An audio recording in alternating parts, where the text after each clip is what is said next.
Undulating, twisty, and half an hour wait to get going. No wonder qualifying was a roller coaster. Portugal returns to the calendar, and if qualifying is anything to go by, the race should be a cracker. Welcome back to the Grid Talk podcast. Today we'll be analysing qualifying for the Portuguese Grand Prix. Hosting today will be me, Owain Medford, and joining me are motorsports fanatic Rhys Evans. Hello. And sports journalist Louis Edwards. Hello. I just want to sort of start today with one thing, which is the sort of obviously, just referencing what I said at the start, obviously half an hour delay to qualifying start today. And I just wanted to get your guys' sort of opinion on the drain cover issue. Obviously, this is, the surface apparently has only been down for a month at Portimao, and it could be possible that some of the drains might have been pulled up during the resurfacing work only a month ago. And I just wanted to sort of get you guys' opinion on the sort of checks that the FIA were doing after practice 3, where Sebastian Vettel pulled up a drain cover. I just wanted to sort of know your opinions on it. Rhys, let's start with you. I mean, we've seen this quite a few times, especially in like places like Monaco. Yeah, it's just really weird. It was weird when they delayed the start of qualifying because they said they needed to do the drain covers, but half an hour for a whole track seemed like quite an ask, to be honest. But I think mainly it was just turn 14 that was the problem. So, I mean, maybe overnight they'll have another look at it, more time to fix it for tomorrow. Yeah, but just a really strange occurrence. And Louis, what do you I just wanted to get your thoughts on it as well. What do you sort of think about it? Yeah, it was certainly odd and strange. You would have thought, even though this thing was put down a month ago, you would have thought that they would have done some testing on any of the drains that had been taken out to make sure that, they're welded down, and the likelihood of them, being pulled up by any of the cars is, low. Yeah, but as Rhys said, we've had these occurrences happen quite a few times in like last sort of 10 years, well, even like 5 years. We had the Baku drain cover come up last year, and George hit that, and then we had Grosjean hit the drain cover in Malaysia, which made him, completely bin his car. Yeah, it's something that the F1 and the FIA needs to take very seriously, and I think they did the right thing by delaying qualifying, making sure that even though these drain covers were off the racing line, they did make sure that they were, properly secured, and there would be no risk of any drivers getting seriously injured if they were to hit one of these drains. Well, yeah, I'm just thinking about it sort of, and it made me sort of almost uncomfortable actually, where they were going to send drivers out because obviously the marshals were pulling up drain covers, and I'm just like, well, that's not a Formula One car, that's a marshal on his own, So yeah, obviously, we defer to the FIA. They know what they're doing. They've obviously checked the track, but it's just sort of want to see what you guys were thinking about it, because I was, like I say, sort of almost uncomfortable with them sending people out when not all of them were sort of welded down or anything like that. But I'm sure it'll be sorted out for tomorrow. All hands on deck. So obviously, with that delay, it can be sort of hard to get back into your zone. No racing drivers obviously need to get themselves hyped up or like calm down a bit or whatever, something, get them to do their best performance. But one man who seems to be able to do that no matter what's happening is pole sitter Lewis Hamilton. I think everyone would say quite a good lap, bearing in mind that, some unusual choices by Mercedes. And what do you have to say about it, Louis? I mean, it was a tremendous lap on the medium tyres as well. Absolutely corker. This is a track that, these drivers have only had, about 3-4 hours of practice around over the last couple of days. But no, it was remarkable to see what Lewis could do. And it looked like Valtteri had it in the bag, and Lewis was struggling for a lot of Q1 and Q2. But he just pulled out the bag, get pole number 92, which is a fantastic. No, sorry, pole 97. Pole 97, pole 92. Yeah, thinking of race wins there. Not quite 92, but no, pole 97, which is incredible. That means he could hit 100 quite comfortably by the end of the season, which is insane. Another spectacular drive from Lewis Hamilton today. Yeah, obviously on a second run on medium tyres, Bottas had one run, so to see tyres that are that bad, that had already done a lap, like really impressive. As Louis said, Bottas seemed to have it in the bag all through practice, all through the first 2 sessions of qualifying. Do you reckon he'll be disappointed to be 4 meters behind his teammate tomorrow? Yes and no. I mean, I think we're always talking about like Bottas 2.0 and everything. And I think he showed in the Nürburgring that he wasn't out of the fight yet. I mean, the title's pretty much over, 69 points behind Lewis, but he was able to get his elbows out in the Nürburgring. I mean, he made that mistake, but we won't talk about that. And he was on it all weekend. I think he was fastest all practice sessions. He seemed to be the fastest Mercedes driver through Q1 and Q2. And then just at the end, Hamilton, like he always does, just pips him to pole position. I think if he can there was quite a few positives to take from the last race. I think if he can get his elbows out into turn one, like he did last time out, he's right up there with Hamilton. It's not like one of those weekends where Hamilton has 2 or 3 tenths on him.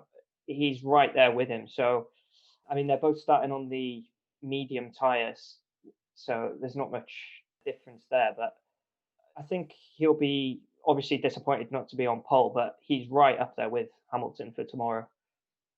Yeah. Another driver who's right up with them, sort of, has been sort of trying to get on terms with them, especially last week, but especially going into this week, obviously with the upgrades that and better understanding that Red Bull have of their car. Max Verstappen, Louis, do you reckon he can sort of break into the fight? Yeah, I think he can. He's shown good pace in practice that this Red Bull could, potentially compete with the Mercedes over a race distance, which is always encouraging. I mean, we spoke about on Monday that Mercedes have stopped developing this car, so that Red Bull is gonna get ever closer unless they decide to also completely stop developing that car. But I don't think that's going to be the case. But Max is a great driver. He just needs a good start. He just needs to position himself well at the start and hopefully not get into turn one antics in the race rather than what he did yesterday. But I think he could do a good job from where he is, and there's plenty of times that we've seen him start third and find himself second and push on in the race. Yeah, someone who maybe not be able to push on in the race, despite an absolute, what I would say is an absolutely astounding grid position, is Leclerc. Rhys, he's in fourth, which bearing in mind the Ferrari, I'm sure we have thoughts on it, but bearing in mind how the Ferrari is, that's absolutely astounding, isn't it? Yeah, it's nice to see a Ferrari not up front, but closer to the front. He's starting on the medium tyre tomorrow, I think. So, there's options there with strategy. Yeah, Vettel nowhere again. It's just like he's checked out. I think he'd take a half a year gap year or something if he could. But really impressive from Leclerc. It's just strange how that car can be so off the pace and then back. And then I imagine we'll see it again. Obviously, they've got problems with the power unit, but hopefully tomorrow it could be another good result for him. I think everybody would like to see a good result for Ferrari that isn't just these weird safety cars and red flag sort of races. So for him to be up front on merit would be really promising, I think. Yeah, exactly. Yeah, so I think, like you say, Vettel might have checked out actually. Bearing in mind his position. Well, I mean, we'll get to him later, but yeah, it's not looking good. One man who doesn't seem to have checked out and is almost, seems to be raring to go actually, trying to get into a seat somewhere, is Perez with a very strong fifth place performance. That's actually, it almost, he's definitely putting himself on show, isn't he, Louis?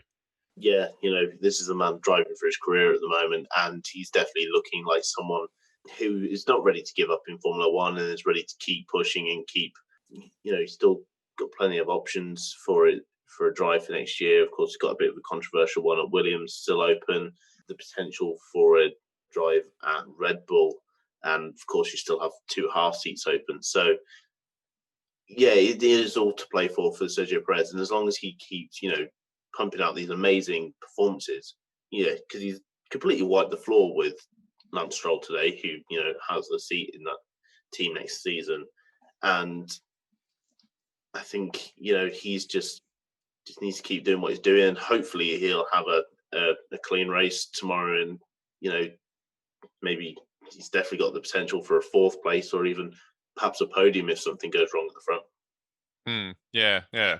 I 100% agree. Speaking of someone who's probably driving for his seat, as you alluded to, kind of, is Albon. Rhys, it's a decent performance from him, but it needs to be far, far better, doesn't it? Yeah, I mean, he was 5 tenths off Verstappen And I think the honeymoon period with Albon is completely over now. It's weird as well. He does seem to come off. The press don't seem to jump on him as much as Gasly, but in a way, it's just like he's Gasly with who's more willing to overtake and stuff. Yeah, I mean, he's had his shot now.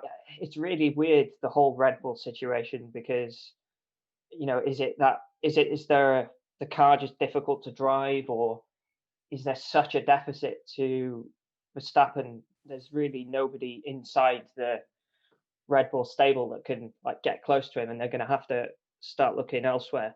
And hopefully tomorrow he has a normal race, because they do seem to just really think too far outside the box when it comes to Albon and strategy. They do some crazy ideas with him. So it'd be nice to see him just get a normal race and just be able to see what he can do. But definitely, like Perez, fighting for his career. Yeah, and it's just you don't see where he's doesn't seem to be improving, like similar to Gasly. It just seems to have got stuck in no man's land in that sister Red Bull. I think that's always, it's like you say, no man's land, but it's difficult not to be when Max Verstappen is your teammate. He's going to make it even. He'd make even Lewis Hamilton like average, I think. Just away with my opinion there. I think that's something we forget a lot, how good Verstappen is. And so it's like with Bottas with Hamilton, to be, a 10th or 2/10 off is a massive ask. But when you just look at the time, you think, oh, it's 2/10. If that was a battle between any other teammate, you'd be calling for him to sort of get his act together or to swap him round. But Verstappen is just so unbelievably quick. Quite a difficult situation for him. Yeah, something that's kind of a difficult situation for him based on the onboards I've seen is the McLarens, Louis. I've sort of paired them together because they're starting on the same row of the grid, which probably shows their true pace, to be honest, bearing in mind if you look at the times. 7th and 8th for Sainz and Norris respectively. Do you reckon that needs to be better, or? Yeah, well, I think it's a little better than what they were doing at the Nürburgring. But no, McLaren, I think they kind of got lucky that the Renaults did so poorly as well. But they really need to be keeping up with Racing Point, and Perez did a brilliant job today to get 5th. And I think the McLarens need to be a lot closer to Perez and need to be, really sort of fighting him a lot more. It does appear that they've kind of dropped somewhat, but with this midfield is so up and down that they need to find some level of really decent consistency if they want to get that 3rd place, which I just don't think they have at the moment. I know they're sort of in the middle of this sort of switching of sort of strategy mid-season when it comes to their car. They're changing a lot of the aero of that car. Yeah, I think at the moment they're just kind of in a bit of a stall period, and then maybe things will improve in the future. But of course, we'll just have to see in the race what they can do, and whether or not they can fend off the Renaults that are probably going to be coming at them from behind. Yeah, like you say, the Renaults are probably going to be attacking them. But in between them and the Renaults, at least at the start, will be Pierre Gasly, who was the sort of the lowest driver to set a time in Q3. Is that good for him, or do you reckon he could do better, Rhys? Unfortunately, with Kvyat, it's sort of impossible to tell. He's definitely. I might have said Kvyat. It was Gasly we're talking about. I might have said Kvyat though. No, it's all right. You said Gasly. Okay. Yeah, I just meant sorry. Difficult to tell, sorry, I've jumped in far too quickly there. Sorry, that was my fault. It's difficult to tell with any driver that isn't Verstappen, where they stand in terms of how quick they are. But Gasly's definitely. I mean, he's definitely been putting some fantastic drives in. He sort of lucked into the win at Monza, but apart from that, they've been on merit. Yeah, I don't want to. It's always difficult in Formula One to judge how fast a driver like that is when you don't have that benchmark teammate. But he's clearly doing everything right at the moment, and Red Bull must be looking at him. I doubt they'll put him back in the sister Red Bull, but stranger things have happened. Yeah, he's almost sort of going through a Adrian Sutil period of his career where he's been demoted or pushed back, and refound himself, and brought himself back into the consideration for top drive somehow. Right, well, I think we'll move on to Renault, like you say, because there they are, 10th and 11th. A little bit of a moment for Ricciardo at the end of Q2, and Ocon, wasn't spectacular. Louis, what would you say about what would you say for them for the race tomorrow? What are their aspirations? Well, Renault fried in the slower corners, and there's quite a few long corners on this, in the Portimao track, but there's no sort of like really slow corners. So it's not like they could like really. I think they're not going to have the same pace that they did last weekend. The Nürburgring really suited their car quite well, and I just don't think we're going to be able to see that sort of same race performance. But saying that, Ricciardo's one hell of a driver. He's got a lot of pace. He's not afraid of making an overtake. So I can see him pushing up and really giving it to the sort of taking the fight to the McLarens, as best as he can. But with Ocon, it's hard to say with Ocon, because Ocon he's been kind of disappointing this year, and he's just not been anywhere near Ricciardo. Yeah, and as you said, like he failed to get into Q3 this weekend, which for Renault at this point in time is a pretty poor result. Ricciardo was definitely lucky. He did have his moment, and he was very lucky to keep that car going despite his spin. It's just really difficult to say at the moment, and it would be a lot easier if Ricciardo had actually competed in Q3. I expect that he'll be able to push on still. Yeah, like you say, it's difficult to judge without actually having a benchmark Q3 time to see where he would have stacked up. And Ocon, to be fair, he might have been impeded on his final lap by Ricciardo's spin and yellow flags coming out. So I guess the proof of the pudding will be sort of tomorrow. We'll see where they go with that. Lance Stroll down in 12th. Bearing in mind the sort of quite good performance of his teammate, I mean, he's not going to get fired though, is he? So I can't really say too much about it, Rhys, can we? No, there's not much to say about Stroll. I mean, he's probably under pressure with Hulkenberg looking at him all the time, like ready to jump in that car, which could probably be quite frustrating. But yeah, just nowhere near Perez. There's not really that much to say about him. He's put in some decent drives. He was on for quite a good result in Mugello, but had that I think it was a suspension failure or a tyre failure. Yeah, but just an off weekend, and Perez completely dominating in the racing point. So, hopefully he can go forward in the race tomorrow, but I don't think he's going to be setting the world on fire or anything. Yeah, good opportunity to get points. Obviously, if a couple of retirements, a couple of people take each other out, something like that. But yeah, like you say, it's not an amazing performance. But then again, just as much as you say there's pressure from Hulkenberg, I kind of disagree, because are you really going to fire your own son if you're Lawrence Stroll? But well, wouldn't it be nice to be Hulkenberg's travel agent, just booking him in on places 50 miles from F1 circuits this year? Right, the lack of the benchmark, as you say, Rhys, is Kvyat, Louis. So I think it's okay, but is it much more than that, to be honest? No, I think when it comes to the AlphaTauri, they've been fairly average in qualifying, but always make up for it in the race. I think Kvyat was very unlucky that he had a bit of a rogue Alex Albon who kind of ruined his race, the Nürburgring. But I think Kvyat's done what's probably expected of him. AlphaTauri, he's near the, he's 13th. He's not exactly a million miles away from the points.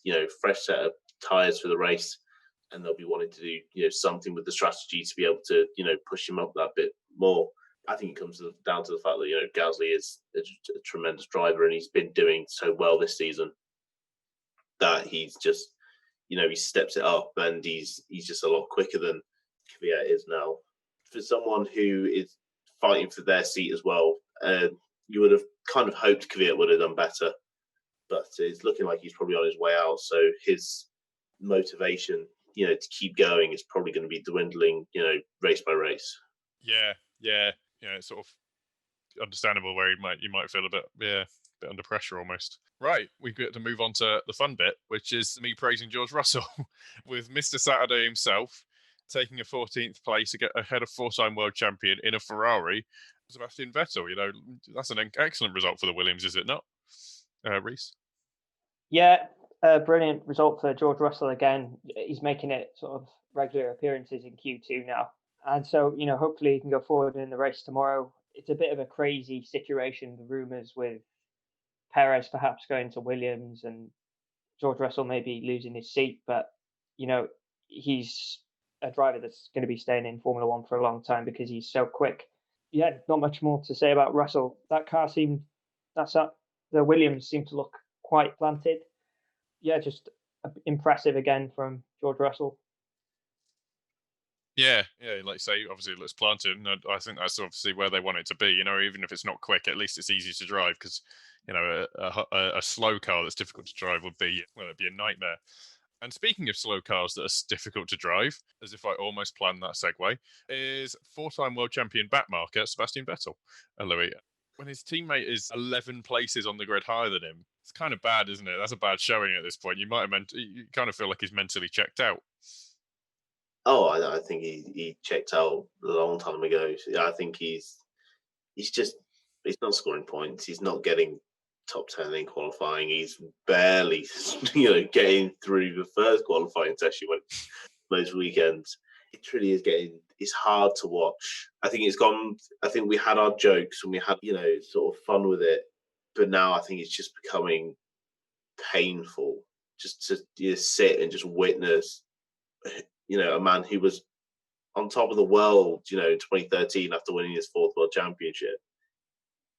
And just to see what he is now, it's sad. And you just want him to do well. You just want him to do something, to just show us all that, he still is this, the four-time world champion, and he's still a driver who's got a lot of grit, and he can just, get those results. But he just doesn't seem to be doing that at the moment. I think we just all now just have to wait to see what he can do at Aston Martin, because I don't think he can do anything else at Ferrari anymore.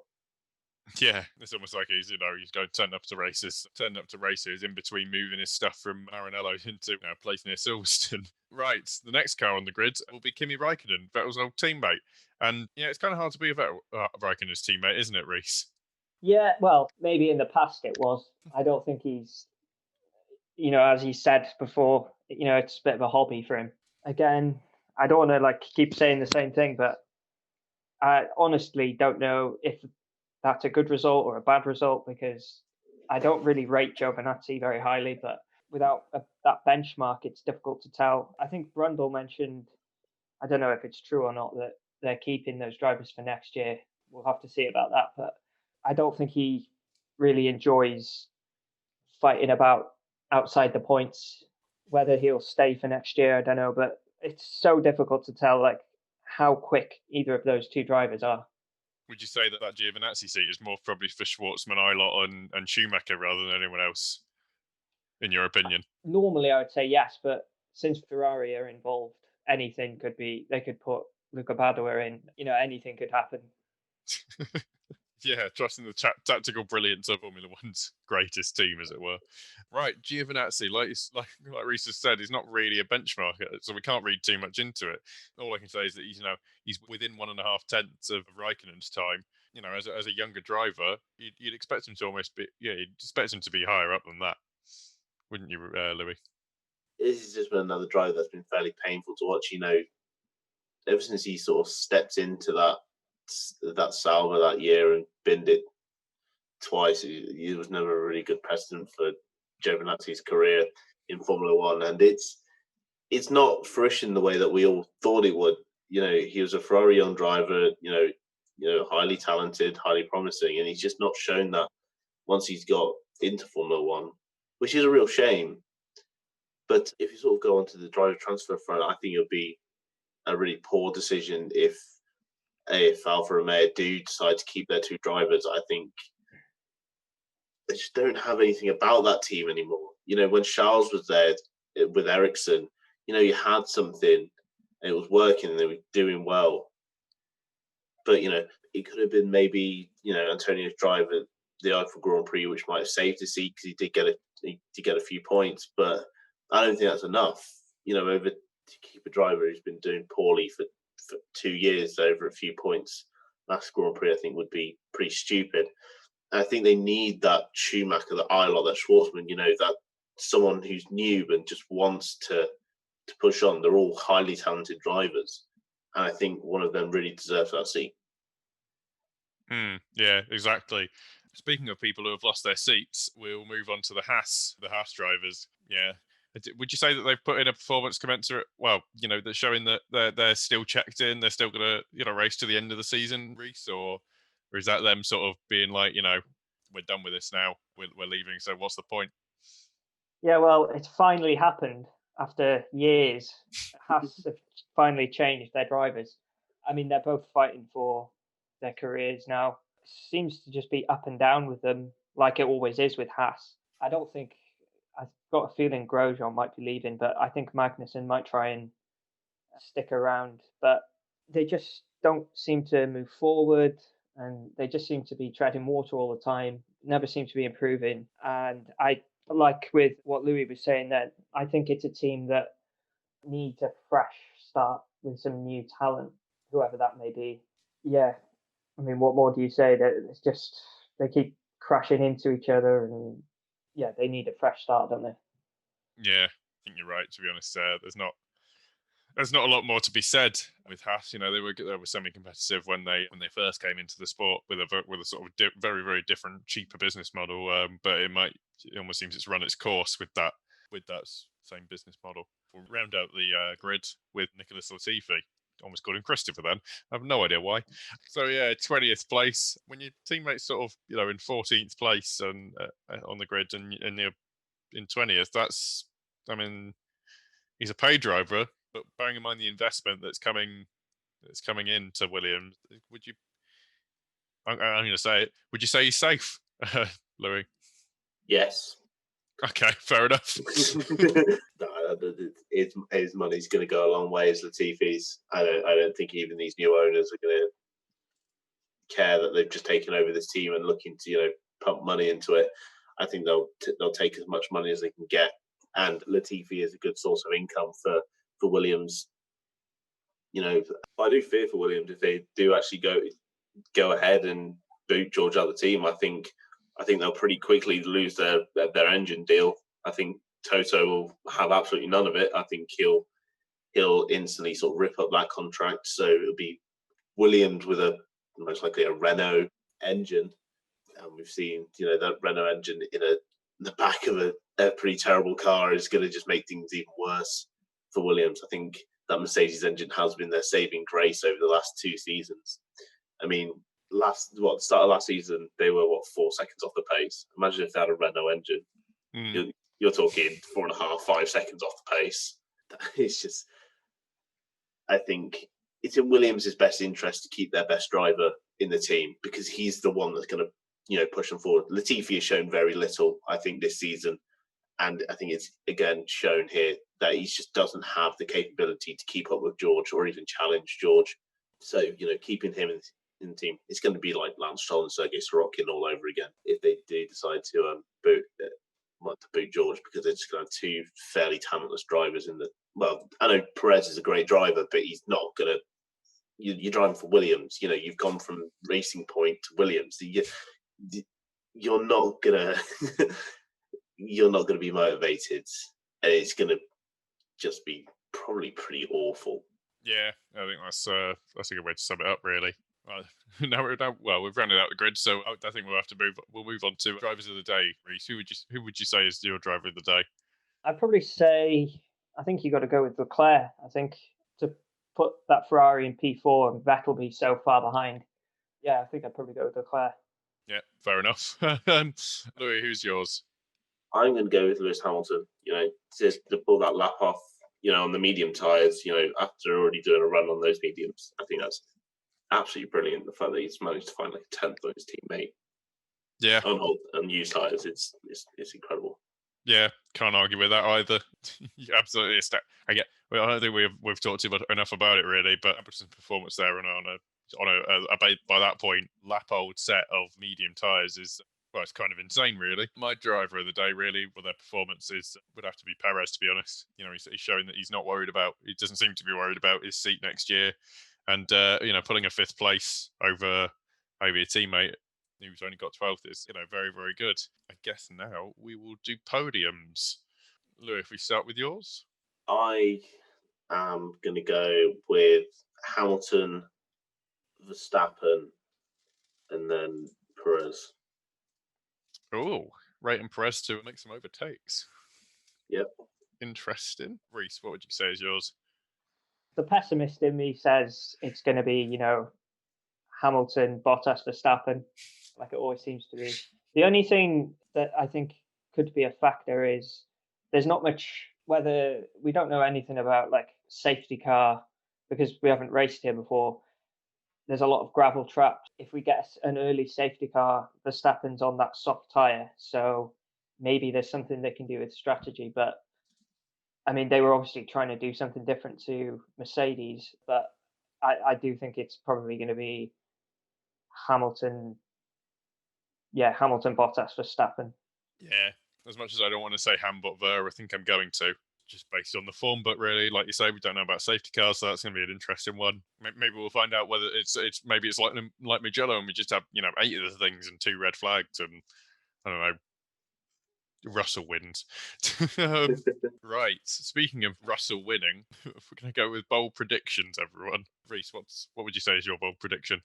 For George Russell? For anyone. Oh, bold predictions. I know we've just made what we think the podium's going to be, but I could maybe see Leclerc getting a podium if something goes wrong. I think Albon's going to go backwards. Yeah. Okay, that's fair enough. Can't argue with those ones. Louis, your bold prediction? I'm not sure if this is bold or insane, but I could just go Vettel to get in the top 10.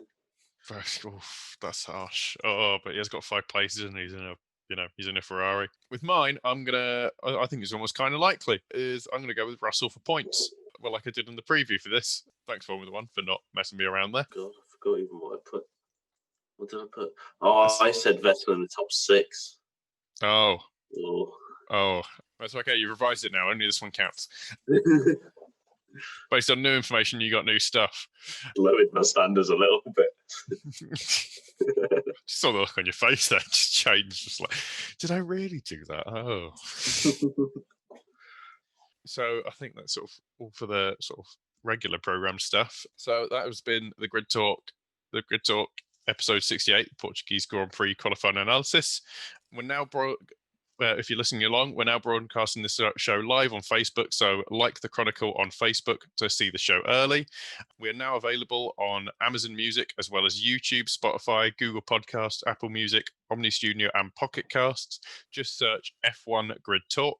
We have a vast back catalogue of shows, over 60 episodes now, with Mario Isola as interview with Mario Isola, so Pirelli's Head of Motorsport, I believe, Tiregate for Indy 2005, and also sort of retrospective pieces on Senna. We have a subreddit, so the subreddit is F1 Grid Talk, and Patreon for mics, lights, and better recording equipment for our lovely hosts and pundits.